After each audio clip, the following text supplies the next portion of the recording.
नमस्कार, फिर से एक बार आप लोगों का न्यूज टुडे इंडिया में स्वागत। इस वक्त हम लोग मौजूद हैं कांग्रेस के ब्लॉक और टाउन कार्यालय में। आपको बताना चाहेंगे, काफी दिनों बाद इस्लामपुर की धरती पे फिर से एक बार दीपा दास मुंशी। आप सभी को बताना चाहेंगे, दीपा दास मुंशी जो कि रायगंज क्षेत्र के एक समय सांसद थे तथा साथ ही साथ केंद्रीय मिनिस्टर भी थे, और वो जो है आज कांग्रेस के टाउन और ब्लॉक कार्यालय में मौजूद हुए थे तथा काफी देरों तक जो है कांग्रेस के जो कार्यकर्ता है ब्लॉक स्तर पर, पंचायत स्तर पर, साथ ही साथ टाउन स्तर पर सभी के साथ बैठकर एक तरह से काफी देर तक यहाँ पर समय बिताया। मीडिया पर्संस के साथ उन्होंने सीधे तौर पे बातचीत की, मीडिया पर्संस के प्रश्नों का उत्तर दिया। उसके बाद जो है सभी कार्यकर्ताओं को लेकर कांग्रेस के ब्लॉक स्तर से लेकर टाउन स्तर से लेकर जिला स्तर तक सभी कांग्रेस के कार्यकर्ताओं के साथ उन्होंने सांगठनिक आलोचना की। किन विषयों को लेकर उन्होंने आज आलोचना की, किस तरह का मैसेज जो है यहाँ के कांग्रेस के नेतृत्व को दिया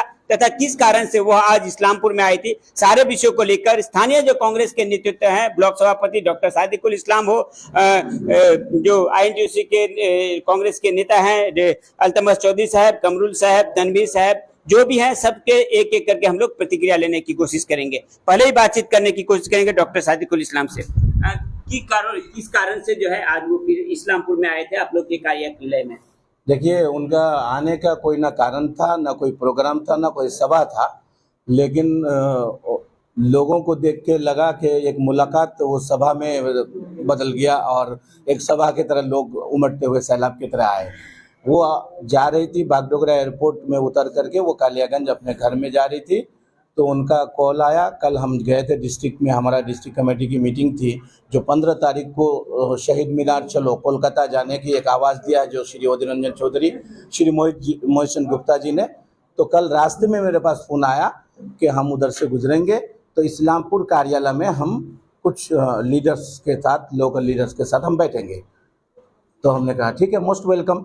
तो चूँकि वो अभी हिमाचल में प्रभारी थी, कर्नाटक में भी जिम्मेदारी में थी, तो वहाँ की इस मुलाकात में उन्होंने वहाँ का कुछ एक्सपीरियंस उन्होंने शेयर किया हम लोगों के साथ कि ये बीजेपी की जो विभाजन और हिंदू मुस्लिम वाली राजनीति है, टीएमसी की जो दुर्नीति और करप्शन वाली राजनीति है, ये तमाम इश्यूज को, या पब्लिक का जो इशू है, जो महंगाई चरम पर है, हाँ, पेट्रोल डीजल बोलिए, रसोई गैस बोलिए, आज इंसान की ज़िंदगी जीना दोभर हो गया है, लोगों का जो खर्चा है वो बैलेंस बिगड़ गया है। तो एक एक घरों में वो जो बोला था ना, हर हर मोदी घर घर मोदी, तो हर घर में मोदी ने दस्तक दे दिया है महंगाई के रूप में, और क्या कहते हैं, हिंदू मुस्लिम के विभाजन के रूप में। और दीदी ने भी हर घर में दस्तक दे दिया है कि हर घर से बच्चों के पास जो क्वालिफाइड बच्चे हैं, जो अपनी कैपेबिलिटी, अपनी सलाहियत और एबिलिटी से वो नौकरी ले सकते हैं, उनसे पैसे वसूल करके वो उनके एमएलएज, उनके मिनिस्टर्स और उनके जो भाईपो है वो अपने तिजोरियां भर रहे हैं। आज शर्म की बात है कि पूरे हिंदुस्तान में ऐसा कोई राज्य नहीं है जहां का शिक्षा दफ्तर जो है, एजुकेशन का पूरा डिपार्टमेंट, मिनिस्टर से लेके तमाम लोग जो है जेल में बंद है, करप्शन के जुर्म में बंद है। ऐसे पूरे राज्य, पूरे हिंदुस्तान में या पूरे वर्ल्ड में कहीं नहीं देखा गया है। वो सारा चीज हो रहा है। तो मोदी ने, दीपा दास मुंशी जी ने हम लोगों के साथ वही एक्सपीरियंस शेयर किया कि हम लोगों ने जो कर्नाटक में इलेक्शन जीता, उसके बाद हिमाचल में इलेक्शन जीता, वहाँ हम प्रभारी थे, वहाँ हमने काम किया है कांग्रेस पार्टी के लिए। तो लोगों का दिल जीतना पड़ेगा, लोगों के घर घर जाना पड़ेगा, बूथ से बूथ जाना पड़ेगा, दिल से दिल जोड़ना पड़ेगा, हाथ से हाथ जोड़ना पड़ेगा, समझे। ये सारा मैसेज उन्होंने यहाँ के लोगों को दिया है। तो हम आपके चैनल के माध्यम से मोदी का भी धन्यवाद करते हैं कि वो इस्लामपुर कार्यालय में आकर के यहाँ के कार्यकर्ताओं के मनोबल को बढ़ाया है और तमाम लोगों को गाइडेंस प्रोवाइड करके हम लोग को एक शक्तिशाली बनाने में उन्होंने आज की मुलाकात से ये सबूत दिया है। एक समय यहाँ की मिट्टी के साथ जुड़े हुए थे दीपा दास मुंशी, यहाँ के राजनीति के नस को वो जानती हैं।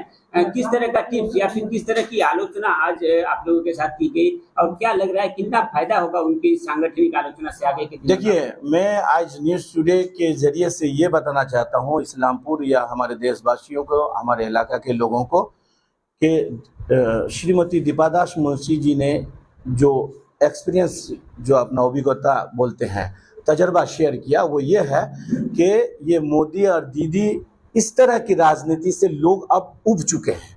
उनका कहने का जो अर्थ था, शायद मैं अपनी भाषा में कह सकूं कि अब सिर्फ पार्टियों का, जो आपने सवाल किया था ना कि क्या टीएमसी के साथ या दूसरी पार्टी के साथ कांग्रेस का एक अलायंस हो रहा है, गठबंधन हो रहा है, तो मैं अपनी जुबान में जो मोदी ने शेयर किया वो अपनी भाषा में ये कहना चाहता हूं कि अब सिर्फ पार्टी का गठबंधन या अलायंस नहीं हो रहा है, बल्कि अब पब्लिक का अलायंस हो रहा है, पब्लिक का गठबंधन हो रहा है। जो पब्लिक के गठबंधन ऐसा हो रहा है कि आने वाले वक्त में ये विभाजन वाली पार्टी को पब्लिक अब पसंद नहीं करेगी।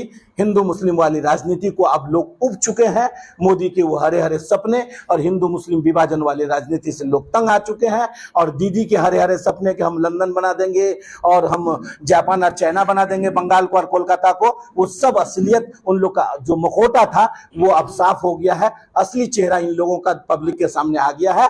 अब पब्लिक का एक गठबंधन हो रहा है, पब्लिक का एक चैन बन रहा है, पब्लिक का एक अलायंस बन रहा है जो कांग्रेस पार्टी की तरफ झुकाव है। ये सिर्फ इस्लामपुर में नहीं, उत्तर दिनाजपुर में नहीं, उत्तर बंगाल में नहीं, बंगाल में नहीं, बल्कि पूरे देश के रिजल्ट से और पूरे देश के एक लोगों के जो रुझान है, जो लोग कांग्रेस की तरफ आ रहे हैं, उससे ये पता चल रहा है कि कांग्रेस पार्टी ही एकमात्र इस देश को आगे ले जा सकता है, तरक्की दिला सकता है। यही कहना चाहता हूँ। আলতামাস্তা অনেকদিন পর আপনার সঙ্গে দেখা হলো দীপা দাস মুন্সি, কতটা প্রভাব পড়বে, কি কি আলোচনা হলো? দীপা দাসমুন্সি বা দাসমুন্সি পরিবার ছাড়া উত্তর দিনাজপুরে কংগ্রেস অসম্পূর্ণ। আজকে কংগ্রেস আমরা যে সংগঠন করছি এতদিন ধরে, আজকে মনে হচ্ছে যে সম্পূর্ণতা লাভ করতে চলেছে। এবং উনি যে আমাদের আদেশ দিলেন ঘরে ঘরে গিয়ে, বুথে বুথে গিয়ে লোকের দুঃখে সুখে সব সময় তাদের সঙ্গে থাকতে, এবং এইভাবেই আমরা করব।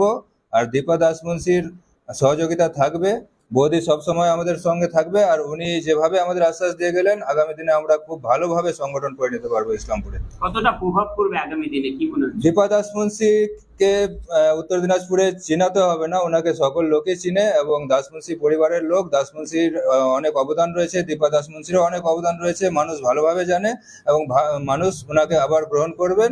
আগামী দিনে ওনার প্রভাব অনেক ভালোই পড়বে ইসলামপুরে। কামরুলদার রয়েছেন, কামরুলদার হাত ধরে আজকে নেতৃত্বে দেখা গেল, যিনি একসময় 17 নম্বর ওয়ার্ডের ফরওয়ার্ড ব্লকের প্রার্থী হয়েছিলেন, তিনি আজকে যোগদান করলেন। কারা কারা যোগদান করলেন এবং কোন কোন এলাকা থেকে যোগদান করলেন সেই বিষয়টা যদি একটু বলেন।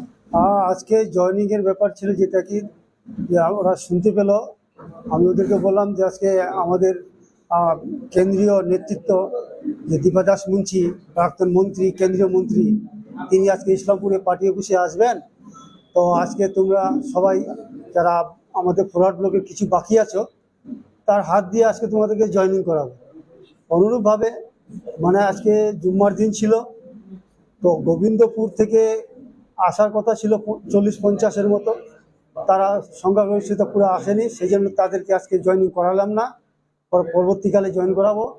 আর 17 নম্বর ওয়ার্ডে নাজিয়া উসমান যে আমাদের ক্যান্ডিডেট হয়েছিল, যেটা কি 200 থেকে 250-এর মতো ভোট পেয়েছিল, যেখানে বামফ্রন্ট এর আগে অনেকবার দাঁড়িয়েছিল কিন্তু 14 থেকে 15টা ভোটের বেশি পায়নি। এ কিন্তু আমাদের প্রথম দাঁড় করাছিলাম, মোটামুটি 250 মতো ভোট কম, 250 কমে পেয়েছে আর কি, ভোট ভালোই পেয়েছিল। তো এটাতে মানুষ অবাক হয়েছিল, তাদেরকে আজকে জয়েন করালাম। একটা ছিল রামগঞ্জের আমাদের মহিলা, যাদের পুরানো ওখানে সংগঠন, ওর স্বামী ছিল, ওদের পরিবার ছিল, তাকে আমরা আগামী দিনে যে ইলেকশন পঞ্চায়েত ভোট হবে, সেখানে আমরা চাইছি যে জেলা পরিষদে যদি প্রার্থী করা যায়, তো ওকে ঠিকঠাক করছি আর কি। সেই জন্য বললাম আজকে তুমিও জয়েন করে নাও, তাকেও আজকে আমরা জয়েন করালাম এখানে। তো কারণ হচ্ছে এইগুলো জয়েনিং কেন হচ্ছে, আপনারা জানেন তৃণমূলের রাজত্বে মমতা, ওই যে সাদিক সাহেব বললেন যে উত্তরবঙ্গকে বলে সুইজারল্যান্ড বানাবে, তো উত্তরবঙ্গ সুইজারল্যান্ডটা দার্জিলিং, হিমাচল, কি বলে আপনার শিলিগুড়ি, বিভিন্ন জায়গাগুলো বলে সুইজারল্যান্ড বানাবে। আর সুইজারল্যান্ড তো দূরের কথা, তাদেরকে তো পুরো যতগুলো সুইজারল্যান্ডের সমস্যা ছিল সব তো লুটে খাইয়ে ফেললো, সব বিক্রি করে দিল চোরগুলো, যা রাস্তাঘাট থেকে সমস্ত চুরি করছে। আপনারা জানেন উত্তরবঙ্গের যে সম্পদ আছে, এখানে ডোলোমাইট তৈরি করার কারখানা আছে। আমাদের ডুয়ার্সে আপনার কি বলে ওখানে জলঢাকাতে ওখানে ডোলোমাইট পাওয়া যাচ্ছে। সেই ডোলোমাইট এখান থেকে বিদেশে চলে যাচ্ছে, অন্য রাজ্যে চলে যাচ্ছে, যেখানে ডোলোমাইটের সিমেন্ট তৈরি করছে। এখানে আমাদের কাঁচা তামাকও হয় কোচবিহারে, কাঁচা তামাক যে তামাকটা দিয়ে রং তৈরি করে বাংলাদেশে ওই যে পঞ্চগড় আছে, ওখানে রঙের ফ্যাক্টরি করা আছে। তামাকের যে গোড়াটা, সেই তামাকের গোড়াটা সমস্ত চলে যাচ্ছে বাংলাদেশে, সেখানে ওখানে রং তৈরি করতেছে। আর এখানে উত্তরবঙ্গে আমাদের সেই সম্পদটা হচ্ছে। কিন্তু মমতা ব্যানার্জি এখানে কোনো শিল্প না করে আজকে আমাদের পুরা উত্তরবঙ্গে জেলায় জেলায় হাজার হাজার ছেলে আজকে বিদেশে রাজ্যে অন্য রাজ্যগুলোতে যারা মজুরি করে খাচ্ছে। আজকে যদি এইগুলো সমস্যা এখানে দূর করতো শিল্পগুলো, তাহলে এরকম এতগুলো ছেলেগুলো আমাদের এখানে কাজে ওরা সংযুক্ত হতে পারতো।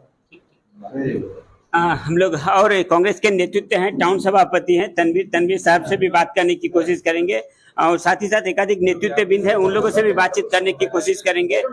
तनवीर, आज के दीपादास मुंशी इस्लामपुरे আপনাদের কার্যালয়ে আসলো, কি কি নেতৃত্ব উনি আমাদের এখানে কি বলে যে গোয়ালপুকুরে প্লাস এখানকার উনি এমপি ছিলেন প্লাস কেন্দ্রীয় মন্ত্রী ছিলেন। এরপর উনার অবজারভার করা হয়, উনার নেতৃত্বে আমরা হিমাচল প্রদেশ, কর্ণাটক এগুলোতে জয়লাভ করি। এখনো উনি সামনে আবার ইলেকশন আছে, ওটাতেও উনি অবজারভেটর হিসাবে যাবেন। তো আজকে উনি বাড়ি ফেরার পথে আমাদেরকে যে সময়টুকু দিলেন, ওর মধ্যে উনি আমাদেরকে এটাই বার্তা দিলেন যে আপনারা ডোর টু ডোর যান, মানুষের যেগুলো প্রবলেম, সাধারণ মানুষের যেগুলো প্রবলেম হচ্ছে ওগুলো শুনুন, ওনাদের পাশে দাঁড়ান, কেমনি করে ওগুলোকে সলভ করা যায় এটা চেষ্টা করুন।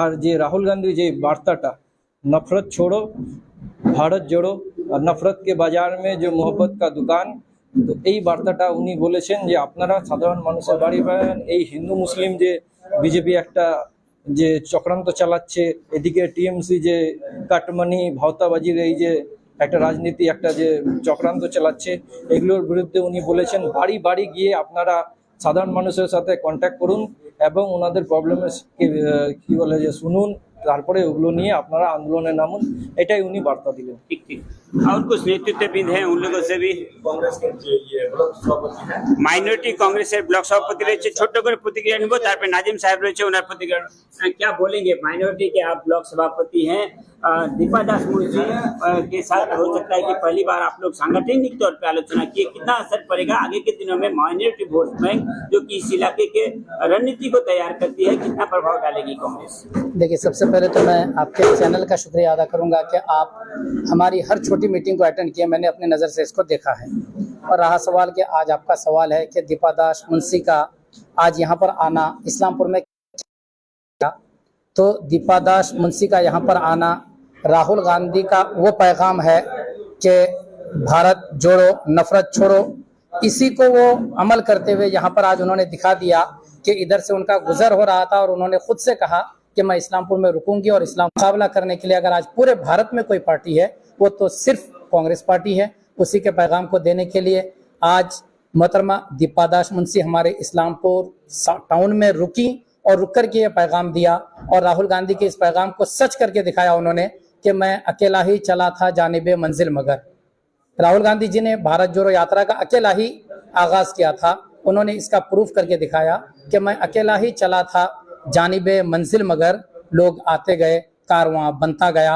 आप मीडिया वाले देख रहे होंगे कि कितना जोरों शोर से आज कांग्रेस पूरे भारत में, पूरे हिंदुस्तान में, हर गली में, हर कोने में अपना काम कर रहा है और इंशाअल्लाह आइंदा भी करेगा। यहाँ पर हमको दीपादास मुंशी जी से एक और बेहतरीन चीज सीखने का मौका मिला कि उन्होंने कहा कि अब ब्लॉक कमेटी या पंचायत कमेटी से काम नहीं चलेगा, बल्कि किसी जमाने में उन्होंने हाउस कमेटी भी बनाया था, यानी घर घर जाकर पैगाम पहुंचाना। तो उनका ये कहना और आज उनकी ये बात हमको बहुत अच्छी लगी कि हमारा पैगाम घर घर तक पहुंचाना है और हमको किसी से भी पंचायत के इलेक्शन हो, एमएलए इलेक्शन हो, एमपी इलेक्शन हो, हमको उसके बारे में कुछ भी चर्चा नहीं करना है। मोहब्बत बांटना है, मोहब्बत देना है, मोहब्बत लेना है, लोगों को आपस में जोड़ना है, ये पैगाम वो दे करके गई। इंशाअल्लाह हम तमाम कांग्रेसी, चाहे वो माइनॉरिटी डिपार्टमेंट से हो या मदर कांग्रेस से हो, कांग्रेस से जुड़े हर फर्द का ये फर्ज बनेगा कि हम उनके पैगाम को घर घर तक पहुंचाएंगे और इंशाअल्लाह हिंदू मुस्लिम सिख ईसाई सब आपस में भाई भाई इस पैगाम को जोड़कर और कर कर दिखाएंगे। आप जैसे मीडिया वालों का अगर साथ रहा तो इंशाअल्लाह आने वाला वक्त में हमारी आवाज रहेगी। ठीक ठीक, बहुत बहुत धन्यवाद। नाजिम साहब हैं, उनसे भी हम लोग प्रतिक्रिया लेने की कोशिश करेंगे। নাজিম বাবু, দীপাদাস মুন্সি নিজে এসেছিলেন, অনেকক্ষণ আপনাদের সঙ্গে সাংগঠনিক আলোচনা করলেন, কি কি বার্তা দিয়ে গেলেন উনি আছে? সর্বপ্রথম সকল মানুষকে আমি জানাই সালাম ও নমস্কার। আপনাদের মিডিয়া পার্সনকে অনেক অনেক ধন্যবাদ যে আজকে আমাদের পার্টি অফিসে, কংগ্রেস ব্লকের পার্টি অফিসে আমাদের দিদি দীপাদাস মুন্সি এসেছিলেন, যাকে আমি আগে শুনছিলাম ওনার নাম, ছোটবেলায় শুনতাম যে দীপাদাস মুন্সি বলে। আজকে তাকে চোখে দেখতে পেলাম এবং তার কথাবার্তা শুনে লাগলো যে না, সত্যি যার মানুষের কথা হচ্ছিল সেই মানুষটি আছে, তার মধ্যে কিছু একটা লিডারশিপের দায়িত্বটা আছে। তার কথা শুনে মনে হলো যে আজকে যে চারদিকে দীপাদাস চলছে, তার মধ্যে ভিতরে একটা যে রয়েছে মানুষের মধ্যে, মানুষের প্রতি শান্ত, মানুষের প্রতি যে একটা কথাবার্তা, মানুষকে কিভাবে নিয়ে চলতে হবে, তার মধ্যে একটা ক্লু আমরা দেখতে পাচ্ছি, আমি ওর ভিতরে দেখতে পারলাম তার কাছ থেকে। এবং কি সামনে পঞ্চায়েত ইলেকশন, এই পঞ্চায়েত ইলেকশনের মাঝখানে আমাদের ইসলামপুর ব্লকের মধ্যে ব্লক পার্টি অফিসে এসে আমাদেরকে একটা বার্তা দিলেন যে পঞ্চায়েত ইলেকশনে নয়, মানুষের সাথে আমাদের দেখা করতে, মানুষের সাথে কথা বলার জন্য, মানুষের কাছে মানুষের যে প্রবলেম রয়েছে তাদের প্রবলেম দেখার জন্য, এবং তাদের যে দুঃখ কষ্ট যেটা রয়েছে ওই কষ্টগুলোকে আমাদের সলভ করার দেখতে বলেন। এবং কি কোনো প্রকার রাজনৈতিক মহল নয়, কোনো প্রকার কোনো কিছু না করে তাদের বাড়িতে গিয়ে, তাদের ঘরে ঘরে গিয়ে তাদের সমস্যা সমাধান করতে আমাদের দিদি আমাদেরকে নির্দেশ দিয়ে গেলেন। এবং কি সামনে যে রয়েছেন আমাদের পঞ্চায়েত ভোট, সেই পঞ্চায়েত ভোটের তালিকায় যারা এখন আমাদের যোগদান করছে, আজকে যে টিএমসি ছেড়ে বা বিভিন্ন দল ছেড়ে আমাদের কংগ্রেসে যোগদান করছে, সেই মানুষ এখন যে একটা অন্ধকার ঘরে ছিল, এই যে অন্ধকার ঘরে ছিল, ওই অন্ধকার ঘর থেকে বার হওয়ার জন্য একটাই পথ, শুধু কংগ্রেস। তার জন্য সকলের মানুষ এখন কংগ্রেসে যোগদান করছে, আমরা এটাই বলছি। हम लोग सीधे बात कर रहे थे कांग्रेस के कार्यकर्ताओं से। यहाँ पर एकाधिक महिला नेत्री हैं, उनसे भी हम लोग प्रतिक्रिया लेने की कोशिश करेंगे। কি বলবে আজকে দীপাদাস মুন্সির সঙ্গে বসে আলোচনা করলে কি কি উদ্দেশ্য, কি বার্তা দিয়ে গেলেন উনি? আজকে ওনার সঙ্গে কথা বলে খুব ভালো লেগেছে এবং ওনার নেতৃত্বে আমরা আগামী দিনে আরো দূর পৌঁছবো এবং এই কামনাই করি। আর উনি এটাও বললেন যে মানুষের সুখ দুঃখে পাশে থাকতে, তাদের বাড়ি বাড়ি যেতে। তো আমরা এটাই আশা করে চলছি, সবার সমস্যার সমাধান করব, এই বলে আমি আমার বক্তব্য শেষ কি নাম আপনার? তমালি মুখার্জি, আমি ইসলামপুর কোর্টে প্র্যাকটিস করি, অ্যাডভোকেট। हम लोग सीधे बात कर रहे थे कांग्रेस के जो कार्यकर्ता हैं तथा नेतृत्वबिंद हैं, सीधे तौर पे उन्होंने कहा कि दीपादास मुंशी आज जो है सांगठनिक आलोचना में जो वार्ता दिए, जो मैसेज दिए कि घर घर जाकर जो है कांग्रेस की जो शक्ति है उसमें वृद्धि करना है, और उसी मैसेज को नजर में रखते हुए ब्लॉक कांग्रेस तथा टाउन